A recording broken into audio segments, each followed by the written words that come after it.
Welcome to the Content Podcast, conversations with Silicon Valley's creatives. I'm Daniel Garcia, your host and the cultivator of Content Magazine, published by SV Creates. This episode of the Content Magazine podcast is brought to you by Bonfire, a Silicon Valley digital agency building elevated websites for ambitious brands. Find out more about Bonfire at bonfire.com. Hello, this is Phil. Today we talk with Fil Maresca. He's the owner of Filco, an events company that produces events and festivals for local organizations and community groups. Hey Phil, this is Daniel. How are you doing? Hey, Daniel. Thanks for the call, man. Yeah, it's so good to talk with you. I was just thinking about the last time I think I saw you was when you were leading an online bingo music trivia event. My 80s music bingo game. Yeah, which was awesome. And you were, the fun thing was like you were jamming out. I love it. I love it. So. Yeah, it's really cool. So, hey, I do want to check. I mean, you have been around the San Jose scene for a while. You've been, really influential in some of the changes and kind of like making us have even a scene. And according to calculations that I've been given, it's about 35 years is when you first came down, I think, from Oasis in San Francisco to check out San Jose for a possible club, right? Yeah. They had, this was pre-email and internet. But they had a mailing list, and they figured that about 30 to 35% of the people were driving up from San Jose to come to the Oasis in San Francisco. And so they hey, let's go down there and see what this is all about, what's going on down there. And so they sent me down to just meet the right people, and they found a site. It took a while to get it off the ground, but we did actually build a club down here. Yeah. And I've been here ever since, pretty much. And was that the FX? Was that the club that they did that, or was No, that else? it was actually an Oasis. So they built another Oasis, and then I left Oasis, went back to San Francisco for a year to do the Warfield, and then came back down here to open FX. And so FX was my club. Oasis, I opened for somebody else. Okay, and the Oasis was actually like a little north of like what San Pedro Square Market was. Is that where that was, or first in St. James, right on St. James Park. Yeah, right and by the we weird church building, right? That weird old. We were there when it was an old break shop that they turned around and made it into a club with a swimming pool outside. So That's we right. actually built a swimming pool, and we took one of the we took one of the brake pits, where they get under the car. And we made that into what we call the art pit, and we had art installations happening in this pit that people could watch from above. It was pretty cool for the time. Yeah. And then FX was down where Ritz is right now. Currently. Yeah, so FX was, along with Cactus, Marsugi's, Ajax. We were the start of Sofa. I mean, Sofa didn't exist before 1989, and we actually coined it and got people using it. So that's kind of a fun thing. Yeah, you were part of the actually coming up with the name of the Sofa District, right? Yes. And then we were right next door to Metro at the time, and I convinced Dan and David at Metro to start using the name for the neighborhood. And then that it caught on. And then we started the Sofa Street Fair in 1992. And that kind of cemented the identity. There was no going back after that. Yeah. So see, that's the thing, is like the influence that you've had. And I know even with Filco, which, if I remember correctly, it kind of morphed because you were, in those early days, you were sitting on boards and you were the guy who knew about working with the city and alcohol permits. Is that right? And that's how Filco started? Or? Yeah. So the way I started Filco was a consulting firm, and it was just me, and I would help people navigate the permit process, because we went through a long, drawn out process to get FX open, and the Oasis prior to that. So I had a lot of experience in working red tape in City Hall. So I'm like, hey, I can help people do this. But that morphed into more of an event business just because the demand was there. downtown San Jose was starting to happen big for events, and Music in the Park had started, and I was volunteering for them, and the Yeah. jazz festival had started. I was volunteering for them, so I was doing a lot of volunteer event work while trying to get my business off the ground. And then I Yeah. realized I could get paid for doing the stuff that I'm volunteering for. And I Yeah. talked to all the people in the events and like, well, of course we'll pay you if you do this, this, and this. And so I ended up learning from the ground up. I always tell people, how do you get in the event business? You volunteer. You start as a Yeah. volunteer, and I worked my way up to running the thing. So Yeah, that's cool. Well, and I have to say too, yeah, especially, for me coming on the scene with content and stuff like that, your help has been incredible and I really appreciate it. I mean, like the way that you've helped us sure. navigate and Kristen navigate all the craziness of, ABC Yeah, and all that because kind of stuff. Thank you. you Yeah. guys had you had the drive and the creative talent to make things happen, but sometimes you just need somebody to point you in the right direction, and that's what I did, Yeah. with you and with Kristen in the early days of your pickup parties. Yeah. It I was it appreciate was it. real important because people are like, no, you can't do that. No, you can't do that. Yeah. I appreciate your help on that. Yeah. Yeah, somebody said, "Can you help this guy Daniel? They're trying to make this party happen and running into brick walls." I'm like, I know all about the brick walls." You're the man with the axe. Hey, Yes. so Yeah. then when you were just a young Phil, like Uh-huh. like 5 years old, 10 years old, running around, riding your big wheel or whatever, did you had you ever even thought about this type of business? And even how did you get into kind of like the club uh, scene first? I mean, I could see that we definitely we see the transition into Oh, it was Filco, but how did you get into the yeah, club so scene? from the nightclub to events was an easy transition, because it's pretty much the same thing except you don't have to do it every single day. A Yeah, nightclub is running an event business every night. yeah, But this was, it's more sane to do it honestly. And even though the events are bigger, it's just more sane. yeah. But no, I started when I was in college. I went to school in Vermont, and the drinking age was 18. So my freshman year in college, I was working in a bar to help pay my Okay, tuition. yeah. Um, and so I started at 18. So I worked 20 years in the bar business Okay, before I started FX. So okay. people say to me, So "How could you work 20 years and not even be 40?" I'm like, "Because I started at 18." yeah, yeah, yeah. So were you so you were a bartender? I mean, mixing drinks and doing all that kind of. Yes, Yeah, yes. I was a yeah, bartender, and when I accidentally moved to San Francisco, it was easy to get a job. yeah, So and once working in a bar in San Francisco, once you start, you don't really turn around and go back to Vermont. yeah. So okay, you said accidentally moved to San Francisco. Is that what you Yeah, I said? was driving cross country with a friend, and my brakes went out in the Rocky Mountains, and it cost every penny I had to get them fixed. So I Oh, called my friend in San Francisco and said, "I need a job." And she's like, "I know a gal works in a bar. She'll set you up." So I arrived in San Francisco on a Friday, interviewed on Saturday, and started work on Monday. So it cool. was, Yeah, it was that easy. And when something happens that easy, that's why I say I accidentally moved here because it was not yeah, my plan. yeah. But once I started work, I never went back. Yeah, that's cool. What places did you bartend at? I wonder if might have been at the bar sometime. Well, you mentioned Oasis, Yeah. also the DNA Lounge in Yeah. Okay. Soma. So, the same thing with Soma. Soma was in San Francisco, wasn't really a place for straight people until Oasis, right? Yeah. And that was when Oasis opened in '84.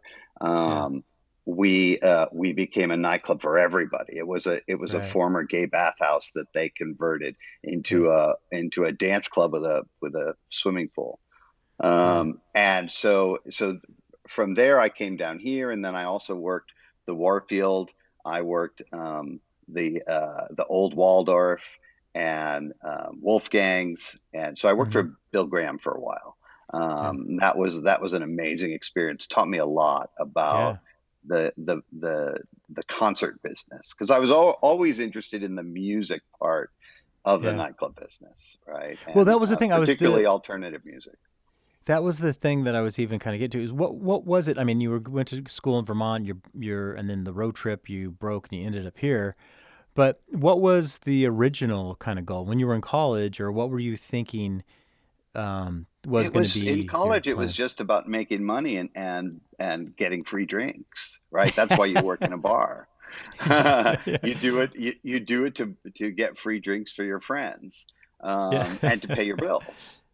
yeah, And so and then once that started, honestly, I figured out pretty quickly that I was good at it. yeah, And because I enjoyed the social part of it, I enjoyed the drinking, and I was in my 20s here, yeah, so I enjoyed the drugs a little bit. But eventually, the responsibility part took over, and I realized, hey, I can do this well, and do it responsibly. And that was important to me. I don't think I yeah, would have lasted as long as I did if I didn't take it seriously and responsibly. You could yeah, still have a good time. yeah, And always allowed my staff, particularly at FX, I always allowed them to have a good time, but I gave them enough responsibility that they took it seriously and respected, yeah. the law and what we had to get done. So then, but what were you taking in college? What were you doing? Was it Sociology. So sociology? I was a sociology major, Okay. and I people say, "Oh, that must be worthless." No, I use it every day. Right. Yeah. Sociology is what has helped me determine my events, and how to run them, and how to work with people, and how to Yeah. prepare. One of the things that my clients always say is how prepared I am, Mm. and how I know how to make people feel comfortable in a unusual situation. Yeah. So I was able to do a lot of unusual things and kind of make people feel good about it. Yeah. And that's my degree, that's my background. Yeah. But it's also helped, kind of develop my personality as well. So I Yeah. never regret that sociology degree. I use it all the time. Yeah. I was even thinking like probably every mixologist is a sociologist. You know what I mean? Yeah, To some yeah, degree, right? yeah. Or a Um, psychologist, one or the or it's like, other. They, yeah, totally, yeah, yeah, yeah. yeah. So that's cool. Yeah. So now then, now so Philco's been going on, and with that you started Sofa Street Fair, Yes, and the now first Sofa Street Fair was '92, so 92. You said? that was before Philco, yeah. Yeah. Okay. Yeah. And so it was '92. We did that for 10 years, and then let it go, um, and brought it back 13 years later, Yeah. in 2014. Yeah. That's right. And now, I think you've actually continued to do it. That was the thing. You were one of the first kind of like multi-artist events that I went to during COVID, which was a Sofa Yeah, Street Fair that you did back in yeah. the So day. what Yeah. we had already started to plan the Sofa Street Fair because we do it every year in April and September. Yeah. So, early March, we were only 6 weeks away. So we had a lot of it underway. Yeah. Um, and then when everything shut down in mid-March, we had to scramble, and it was like, okay, do we cancel it or postpone it? But since there were so many question marks, we just said, well, let's figure out a way to do it. Yeah. Um, and a few artists had already been dabbling in live streaming. And so we just called all the artists that we had already been working with and said, do you know how to do this? Do you need some help?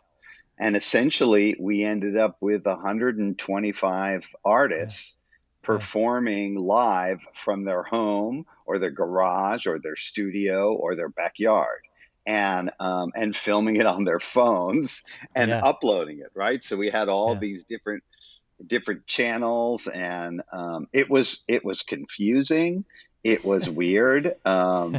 It was fun, and I had already been working with Zoom, because one of my outside activities is I'm on the board of directors of an arts group out of New York City, and we would Yeah. have our monthly board meetings on Zoom. So I was familiar with it, and so we said, well, this is what we can use as like a meeting room. So we were Yeah. doing our meetings in Zoom, and Yeah. and then we decided to use it as a kind of as a chat room. And so part of that first sofa experience that we did online in April of 2020 was Zoom chat rooms where people could drop in and talk to the artists. So it Yeah. was like going backstage, right? You could Yeah. go hang out and chit chat with an artist who had just performed in their living room.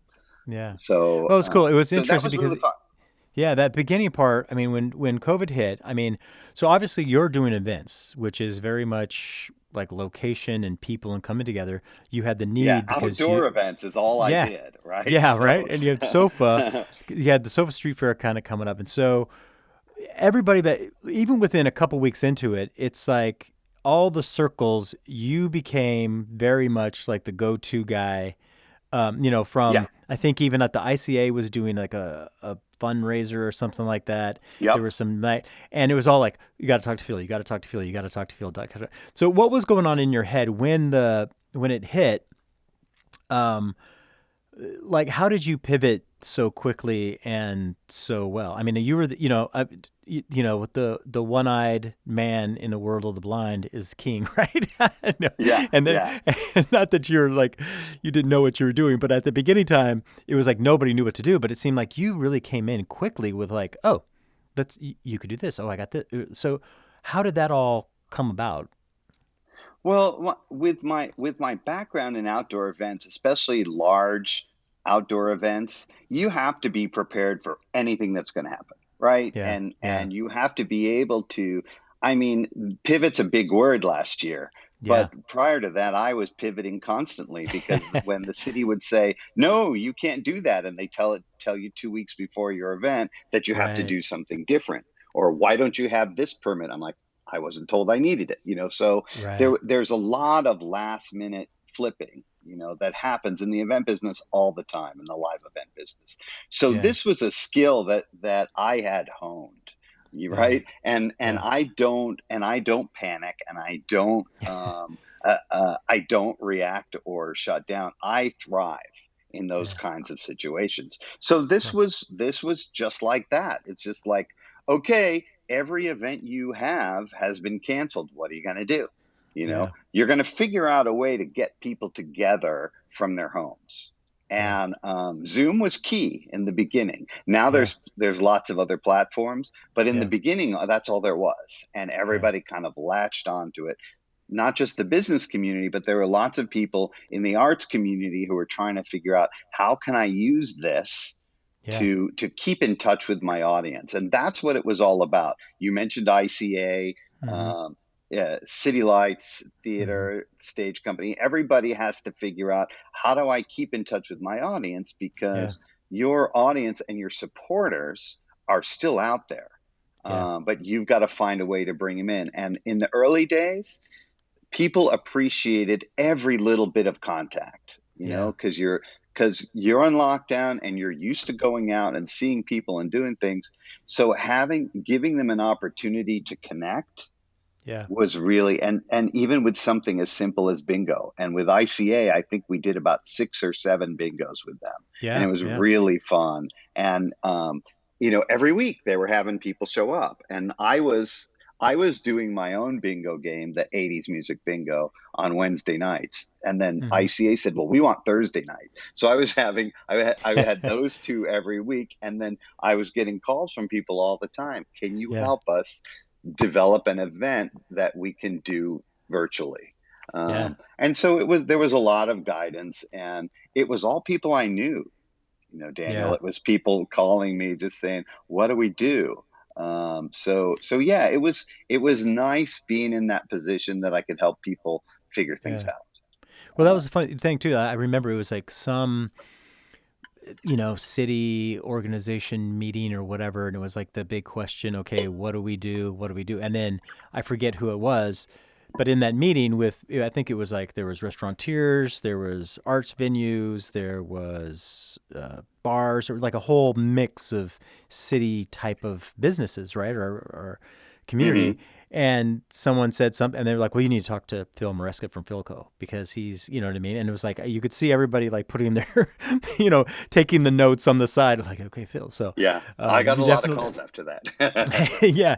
So, so then how about for you though? I mean, this is, to pivot and to do that and to thrive on, change and having that great skill of adaptability is good. But for you, how's it been this last 15, 16, whatever months it is?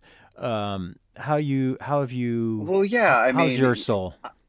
I can't live on bingo, right? I mean, it's Yeah. it's fun to do, and seeing the same, the bingo game I started, um, we started it on March 17th, so it was literally the week The of day of, yeah. of the shutdown. We started online and have done it every Wednesday since. We're at 62 weeks now that we've been Wow. doing it. But Wow. so that was my emotional tie that kind of that was my through. And Yeah. Yeah. that's what kept me because it's fun and I enjoy it. Yeah. And I would be able to see the same people, and we'd be able to talk about what's going on in each other's lives, and when are we going to get a vaccine, and who's been Mm-hmm. tested, and we kind of played through the whole thing with Yeah. with bingo. But what you mentioned about the arts groups meeting, a very similar meeting happened in the county. So the county, back in April and May of last year, Mm-hmm. the county was in emergency session, obviously. So when there's an emergency, they pull people from all different departments, and they put them in a room and say, "Here's what we got to do. How are we going to do it?" And Yeah. one of the things they were struggling with was, we have to ramp up testing. The demand for testing is really high. Oh, yeah. How Yeah. are we going to do this in the community and do it safely? We can't bring people into a hospital. We can't bring people, there were so many unknowns. So they were talking in a meeting, and somebody happened to say, well, this is Yeah. kind of like throwing an event. And then at that Right. point, a guy in the room said, "Well, I know a guy named Phil from Filco," and three other people in this room said, "I know Phil." Yeah. So having those long-term relationships, Yeah. Daniel, I've Yeah. known you fairly long now, Yeah. Yeah. and having the long-term relationships is key.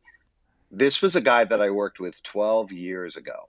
Oh, wow. Yeah. And when he was working for a homeless agency, and I was Mm. producing their event 12 years ago. Yeah. Yeah. And 12 years later, he is sitting in a room with county health officials trying to figure out how to ramp up their testing. Yeah.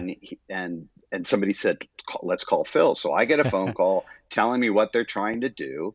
And I thought it was going to be a month or two of a consulting gig where I Yeah. kind of helped them and set things up, right? But what it Right. turned into was over a year. And I'm still working with them on building and staffing. First, it was testing sites, and then it grew into vaccination sites. Vaccination. Yeah. These Yeah. pop-up ones that you see, where you Yeah. see the tent set up, and the tables and chairs, and the people in lines, and the Yeah. queuing, and the volunteers in vests and all that kind of stuff. I help them make that happen. So Yeah. for Awesome. me, it was an easy yes when I got the phone call, because I knew I was out of work. I didn't know for how long. I Yeah. certainly wasn't making money at bingo. And all the consulting, all those phone calls that you said about, I wasn't charging people for that. I was, Yeah. this is just me sharing knowledge, Yeah. Totally. so Yeah. I had no idea, where the money was going to come from. And then this happened.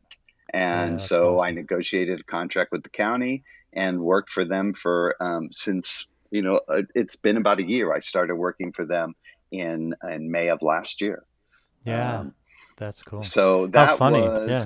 that was a lucky pivot. That wasn't something I sought out. Yeah. But if I can, if and this too, it's all about relationships. And when you Yeah. work for yourself and you're trying to build your own business or your own brand, or it's all about relationships. And Yeah. this was a Yeah. relationship I made a while ago that paid off.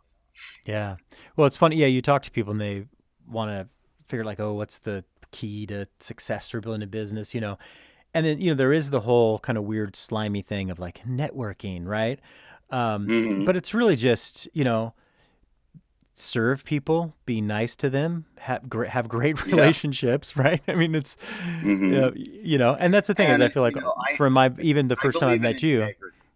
yeah, Yeah. that's what I was saying. And I feel like so, with you, I feel like it's always just been from a place of like honesty and helpfulness, not of like, oh, how can I build my business? yeah, yeah. Yeah, yeah, But cool. that pays off, all those Yeah, phone calls of free advice, it yeah, pays off because eventually somebody's going to call and say, or even working with you guys for a while, I got other business from that because people yeah, went to your pickup parties and said, "Wow, who helped you put this together?" "Oh, this guy Phil from Filco," and then I would get a call. yeah, good. So Yeah, that's in the business that I'm in, it's all about reputation and integrity yeah, and hanging on to those relationships. yeah. I think actually you were the ones who turned us on to GatherTown as well. Yep. Was that? Yeah, I thought Yep. you I, talked to I Kristen found about that. that. I've Yeah, GatherTown, and then I found a couple more since. And the one we're using for so we continue to do the Sofa Music Festival yeah, online, and we actually right now, if I can plug it, yeah. Every Sunday, right? we are doing every Sunday. It's called Sofa in Space, and we Yeah, use a yeah. platform called Spatial Chat. Huh. And it's a platform where you can do a live show, live streamed into a room, and people can enter the room, and you can actually talk with the people who are in the room. So Awesome. you're in San Jose and your friends in San Francisco, you both like the same band, you can show up, watch the band performing live, and have a conversation with that person like you're That's in a cool. Zoom chat face to face, where you can actually see them and hear them live.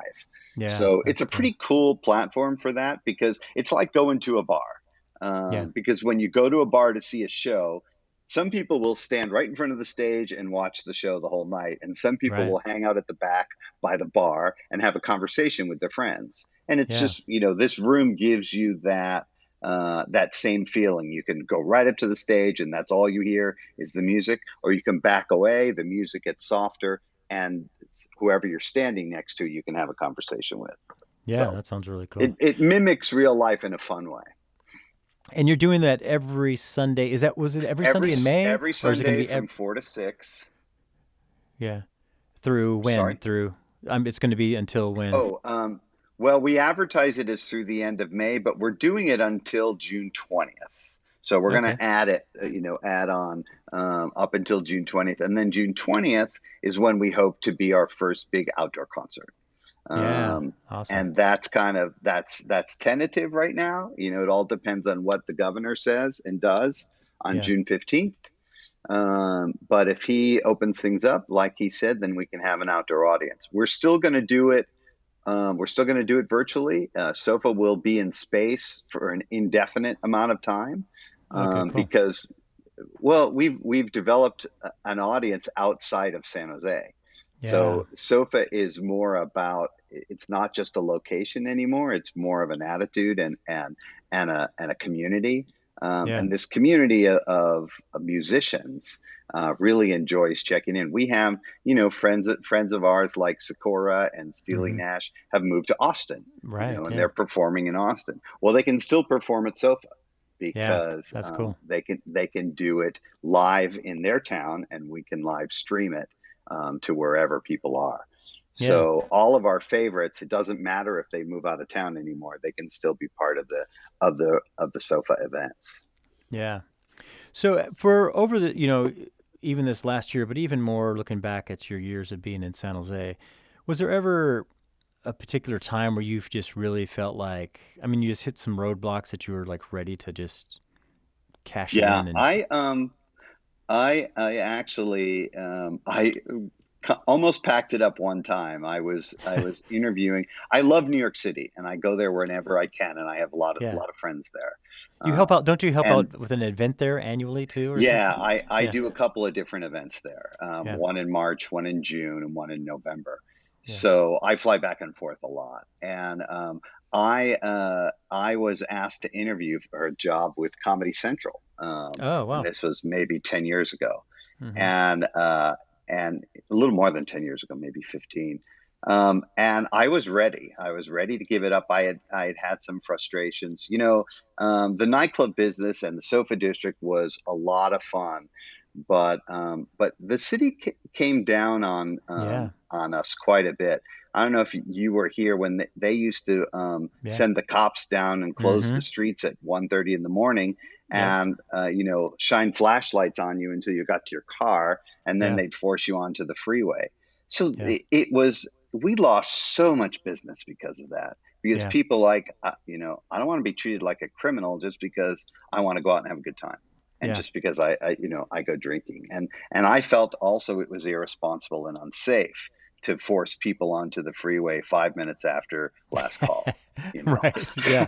Yeah. because that drink doesn't even hit them until they're in the car. Um, Right.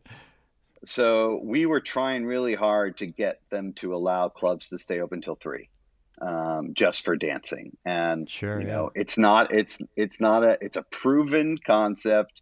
Yeah. Lots of other places in California are open past 2 without alcohol. I Right. worked in a bar for years in San Francisco that locked up all the alcohol at 10 minutes to 2, Yep. and stayed open until 4 a.m. It was not a big deal. Yeah. But they just refused to listen to it, and we actually have an ordinance, a city ordinance that says no dancing after 2. Oh, So they really? would have had to change the ordinance. Yeah, yeah, yeah. Wow. No Wow. dancing. It's like That's it's crazy. illegal to dance after 2 a.m. It should never be illegal to dance. I know. And you find these things, Is this you find footloose? out these things. I know. That's how we felt about it. Yeah. So there was a time Yeah. when I was ready to pack it up and go, and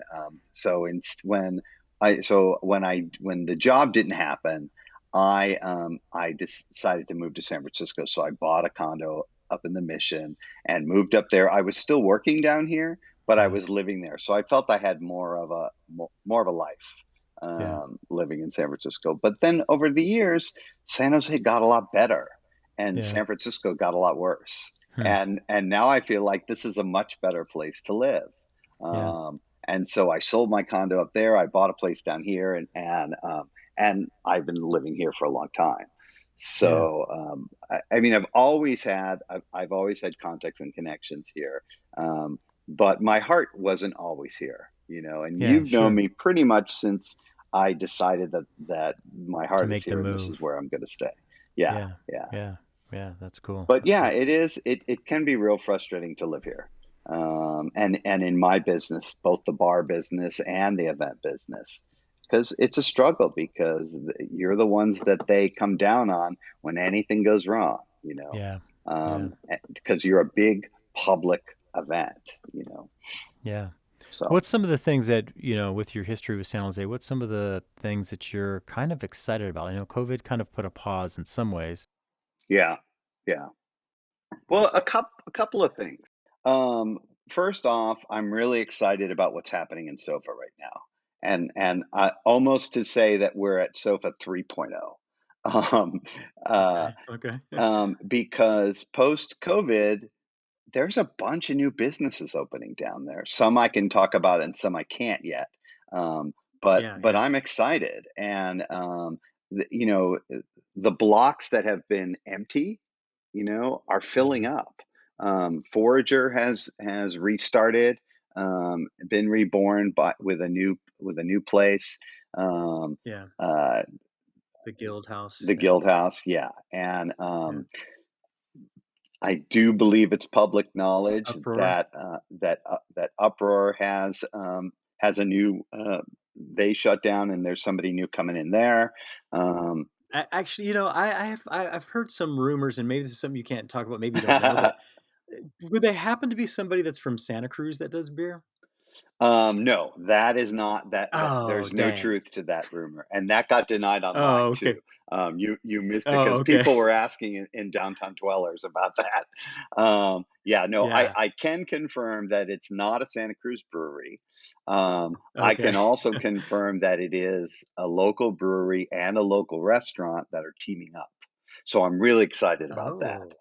Excited. So We have so to talk two about those. different, We have to pause the recording to hear it. Yeah. yeah, two different. Yeah, I haven't said who, so I think I can say.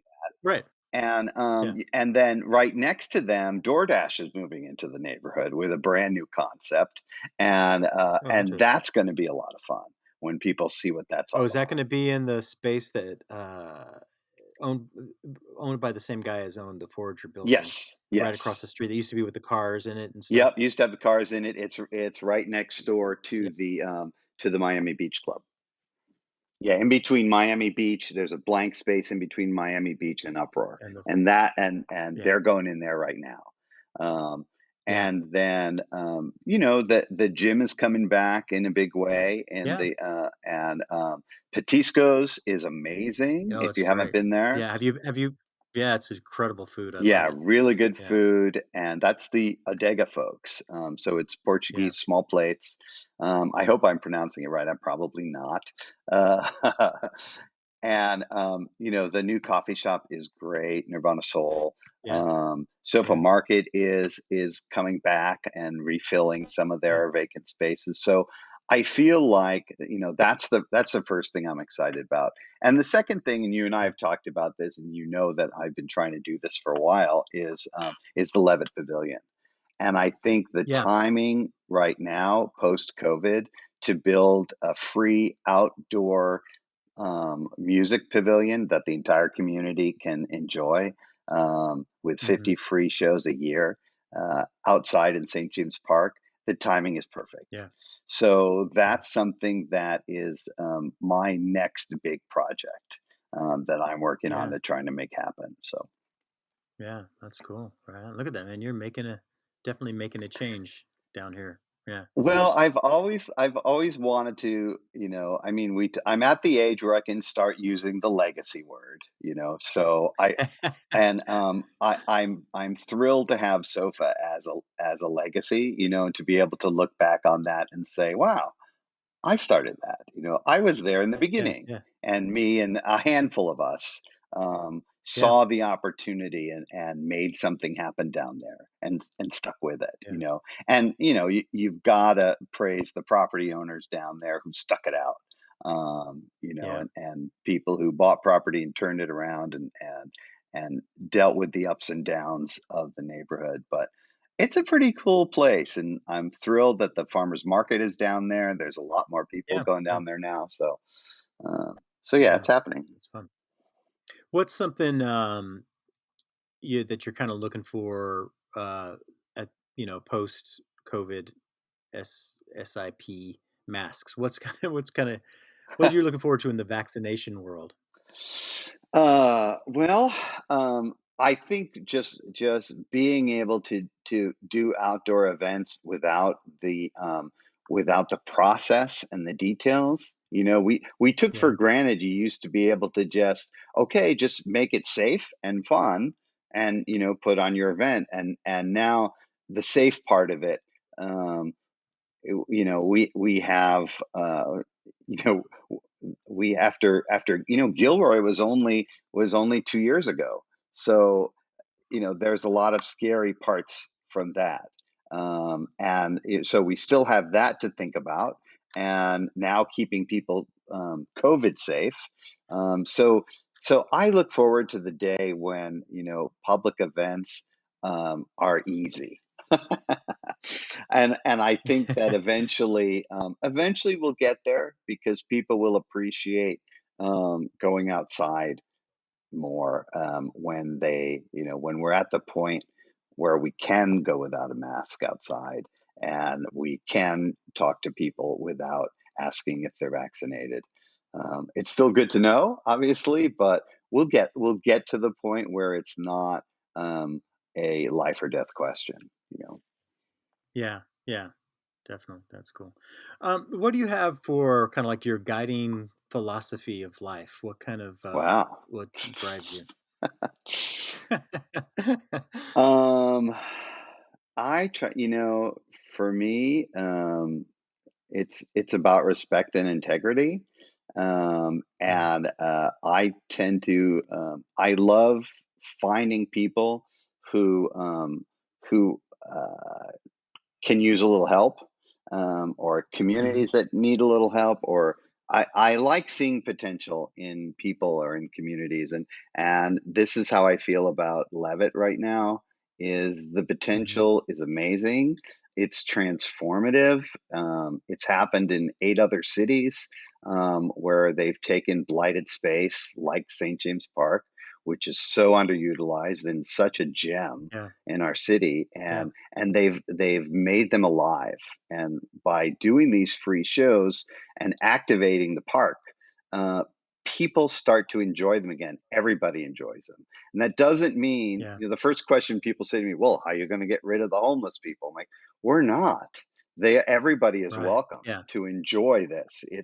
It's an inclusive, free event. This isn't about building something that kicks other people out. This is about building Yeah. something that everybody can enjoy." Um, Yeah. so that's, I guess for me, it's always been about, finding things that bring people together, that make them happy, and that they can walk away from with a good experience. And that's how I've Yeah. always run my events. That's how I ran my nightclub. Yeah. It's kind of been that underlying, you know, have respect for everybody that comes in the room, take responsibility, and follow the rules and the guidelines, but make sure people have fun. Yeah. That's cool. What do you do then for you to kind of like restore yourself, or to make sure that that fill is filled up? Well, for somebody that spends so much time in the public, um, Yeah. but what one thing, and you know this about me, Daniel, is I'm not in the event business for the notoriety. Notoriety. I'm not the Right. Yeah. person I'm not the front man. You know what I mean? I'm not the Right. person that's Yeah. out there saying, "Hey, this is my event." I'm always the guy behind the scenes. And that's kind of how I keep my sanity. There'll always be a lot of these events that I do, they're other people's events, and I'm a contractor. So Yeah. they Yeah. tell me, "Phil, make this happen," and I make it happen. And then Yeah. they step in front of the cameras, or they're the ones whose name is in the paper, and Yeah. that's kind of how I keep sane. And then when it Okay. all gets to be too much, I can actually I kind of cocoon. I love having Hmm. a Yeah. day with nothing to do. I don't even answer my phone. I'll turn on the Yeah. TV, and I'll make 3 meals in my own kitchen and sip coffee, and spend a whole day doing nothing. And that's a Yeah. real treat Yeah. for me. Other people take vacations. Um, Yeah. I kind of cutting off all contact, and it pisses people off, but eventually there'll be a day Yeah. when somebody's like, "I tried to reach you all day yesterday." I'm like, "Yeah, that was the day I wasn't answering my phone. Yeah. That was a day you were off. That's okay. That You was can the day I take a was day off." off. Yeah. Yeah. I mean, you have to do that because Saturdays and Sundays, Yeah. people have weekends for that. I don't. My events are on Right. weekends. So, Yeah. Yeah. Well, that's the thing. You could easily put in 2 days. You could put in 40 hours, right, with the event, yep, right? yep. So But that doesn't mean you have that's the the rest of thing, the week off, because right? Yeah. you've been working 10 hours a day to get to the point where it's event day, and then afterwards Yeah. you still have to clean up, follow up, do the reports, and then start prepping for the next one. So Yeah. having Yeah. those days in between, I take maybe one a month if I'm lucky, but they're pretty Yeah. special to me. What's a place maybe you're looking forward to going? Is it New York once Yes. things kind of open up? Um, Yeah. yeah, and what's terrible is, plane tickets are ridiculously expensive right now. They Oh, got yeah. to. They know that everybody's planning to go somewhere and can't wait to do it. And So they got to they're make up a kind of lot of money. Yeah. Yeah. yeah. So Yeah. I used to pay $200 or $300 for a round trip, and now it's 5 or 6. Oh, But I'm really? still going to go. Wow. I need to Yeah. go. I'm going to go for my birthday in June. So the end of June, and Yeah. that's that's what I'm looking forward to, and I'll get to see my family. I have family back there, so see Cool. family and friends, and spend a couple weeks. and then come back and kick ass this summer. We've got some events coming back, so Yeah. I'm very I think excited about summer that. is gonna be fun. Yeah, I'm Yeah, very excited about it yeah, too. Yeah. absolutely. Cool. Well, thank you, Phil. Like I said, I really appreciate, just the way that, you've kind of helped us newcomers, but at the same time, your history here. I really Yeah, appreciate it. And cool. It I seems like what funny to like you do. it, Yeah. it it's Good. funny to hear you say you're a newcomer, because in our Wow. relationship, yes, but you and the magazine have done so much in the past. What is it? Well, Seven, it's nine gonna be years, 10 years. almost It'll 10 be 10 years. Yeah, years. yeah, So, yeah, but I think though, that's the thing though, like you and Chris Esparza and Brendan and the Borkenhagens and, Dan Crono and do you know what I mean? yeah, yeah, You guys have been around here. I feel like the thing is like I've been able to benefit from your guys' experience and the paving that you've had to do, yeah, right? And yeah. There then, there has to you know be what a I mean? pioneer. There has to be people Yeah, who take the hard knocks in the beginning, and all of us did. yeah, All those people that you mentioned. yeah. You definitely did. Yeah. So, know. yeah. What's one thing that you have learned about yourself through this last 14 months, 15, Oh. whatever. I've learned that I've always had a hard time with with success, to be honest. Hmm. Um, Hmm. I've always struggled with because I defined success for you earlier. I like making other people's events successful. I like, but I've never made a lot of money doing that, right? So Yeah. I've always been the guy that helps out. I started as a volunteer. When I Hmm. started getting paid, it wasn't, I don't get paid big money to do what I do. Yeah. And Right. then when the job with the county came up, um, I'd never done anything like this before, so I just threw out some numbers. This is what I should get paid, and Yeah. I thought I threw out the numbers based on short term because I thought it was going to be a month Hmm. or two. But Yeah. long term, that those numbers built up, and I've started to feel what I've learned is, getting paid for what you do is okay, Yeah. and Yeah. you're worth it. And honestly, Yeah. they had budgets that they needed to spend to make things happen, Yeah. and I was able to help them make things happen that they needed to do. And it cost them less to work with me than to bring in other people.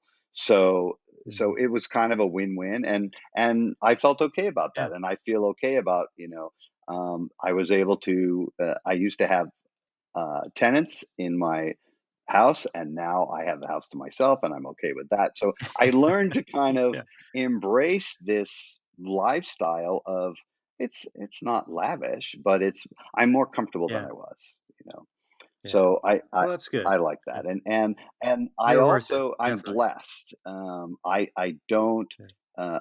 I consider myself extremely lucky that that my name popped into the room on that day, and that I Yeah. was able to stay healthy and working through a year when a lot Yeah. of people did not. Yeah. So, Yeah. and I Totally. wasn't getting, I wasn't getting paid by a large corporation to stay home and work. I was still out there every day in the community, facing the challenge of surviving a pandemic. Yeah. And so that Yeah. felt really good to be able to do that. Awesome. Well, congratulations. That's Thanks, good. man. And I'm looking forward to this summer, and seeing Yeah, you around. yeah. I'm looking forward Yeah. to the So to the first in-person pickup party as soon as that is ready to happen. me too. I think that's the thing that's making me the most depressed is that I just like those pickup artists. Yeah, yeah. Yeah. It was definitely the coolest party in town. You guys are great. Well, that was fun. Thank you for your help with it. So, thank you for taking time Okay, to sure. tell your story and hanging out too. I appreciate it. So, All right, this yeah, was we'll fun. talk to you later, All Phil. right, take care, Thank you. Daniel. Bye. All right. To find out more about Filco Events, go to their website, filco.com, and follow them on Instagram at Filco Events.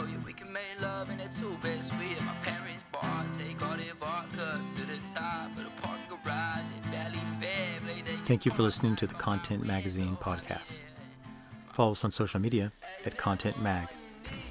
Visit our website to become a member and help us to continue to tell the stories of the local creatives. This episode's music is Tang by Chris Inman, who is featured in issue 13.2. Follow him on Spotify at Chris Inman and on Instagram at chris.inman, as well as his record label, Orange Label Records.